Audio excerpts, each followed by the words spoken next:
Sugar, మధుమేహం ఉన్నవారు ఎండాకాలంలో ప్రత్యేకంగా ఉదయం సమయంలో జాగ్రత్తలు పాటిస్తే బ్లడ్ షుగర్ నియంత్రణలో ఉండటమే కాకుండా డీహైడ్రేషన్, అలసట వంటి సమస్యలు తగ్గుతాయి.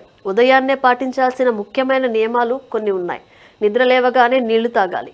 రాత్రంతా శరీరం డీహైడ్రేట్ అవుతుంది. అందుకే ఉదయం లేవగానే ఒక గ్లాస్ గోరువెచ్చని నీళ్లు తాగాలి. ప్రతిరోజు బ్లడ్ షుగర్ చెక్ చేయాలి. ఫాస్టింగ్, షుగర్ లెవెల్ తెలుసుకోవడం చాలా ముఖ్యం. రోజు చెక్ చేస్తే మీ కంట్రోల్ ఎలా ఉందో తెలుస్తుంది. రోజు తేలికపాటి వ్యాయామం తప్పకుండా చేయాలి. ఉదయం సూర్యుడు ఎక్కువగా వేడెక్కే లోపు 20 నుంచి 30 నిమిషాలు వాకింగ్ లేదా యోగా చేయాలి. ఇక బ్రేక్ఫాస్ట్ తప్పక తీసుకోవాలి. ఉపవాసంగా అస్సలు ఉండకూడదు. ప్రోటీన్, ఫైబర్ ఎక్కువగా ఉండే ఆహారం తీసుకోవాలి. ఉదాహరణకు ఉప్మా, ఇడ్లీ, ఓట్స్ వంటివి ఎక్కువగా తీసుకుంటే ఆరోగ్యానికి మంచిది.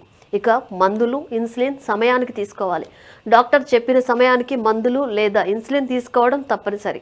వీటి విషయంలో ఎట్టి పరిస్థితుల్లో అశ్రద్ధ చూపకూడదు. ఆరోగ్యకరమైన పానీయాలు క్రమం తప్పకుండా తీసుకోవాలి.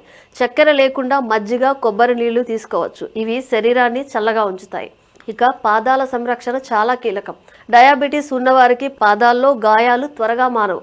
ఉదయం పాదాలు పరిశీలించాలి, శుభ్రంగా ఉంచాలి. వీటితో పాటు సూర్యరశ్మి నుంచి రక్షణకు జాగ్రత్తలు తీసుకోవాలి. అవసరమైతే టోపీ లేదా గొడుగు తప్పనిసరిగా ఉపయోగించాలని వైద్యులు సూచిస్తున్నారు.